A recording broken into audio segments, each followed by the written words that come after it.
একজন আর পুকুরে বিষ দিয়ে মাছ মেরে ফেলেছে, এবারে দোরার মাঝখানে বিষ দিয়ে মাছ মেরে ফেলেছে। সেই সংবাদ সংগ্রহের জন্য যাচ্ছি।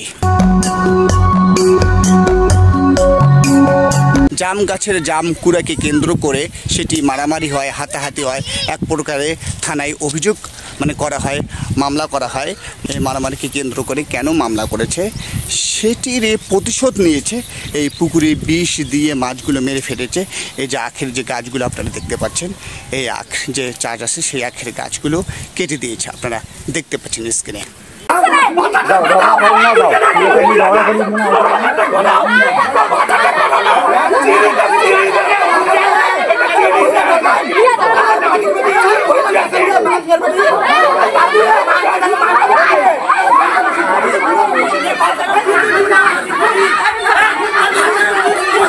রাত্রেবেলা এরা আমার পুকুরে বিষ প্রয়োগ করে মাছ মেরে ফেলেছে। আমার আখ খেতে লোকজন লাগাই দিয়ে ওরা নিজেরাই আমার আখ সব কেটে ফেলাইছে। ভাই আমার কিছু বলার নাই, আমি একজন সাধারণ হোটেল কর্মচারী। ভাই আমি হোটেল কর্মচারী, আমি একজন সাধারণ হোটেল কর্মচারী। আমি দুইটা স্ত্রী সন্তান নিয়ে দুইটা ভালো খাওয়ার জন্য এত পরিশ্রম করি। ভাই এই পরিশ্রমের টাকা পয়সা এরা যদি এইভাবে নষ্ট করে দেয় তাহলে আমি কার কাছে বিচার চাবো? এই দেশে কি আইন নাই?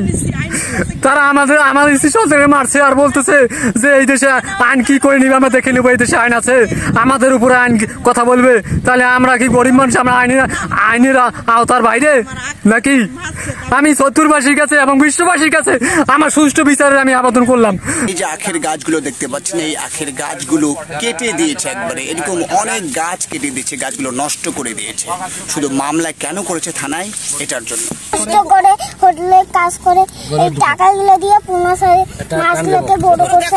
আমাদের কুশার আমাদের মাছকে বিষ দিয়ে মারে ফেলছে। তারপর কুশার আছে, কুশার গুলোকে কাটে নষ্ট করে দিছে।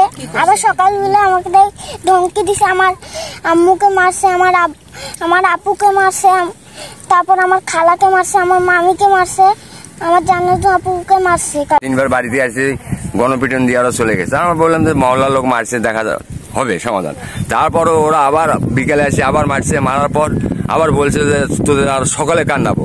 তো সকালবেলা রাত্রে ওরা করছে কি, আসিয়া কুশা বেঁচে কুশার কাটিয়ে দিয়েছে এবং ডিগি আছে, ডিগিতে ওরা বিষ এবং বিষাক্ত জিনিস দিয়ে ওরা সব মাছকে মারি দিছে।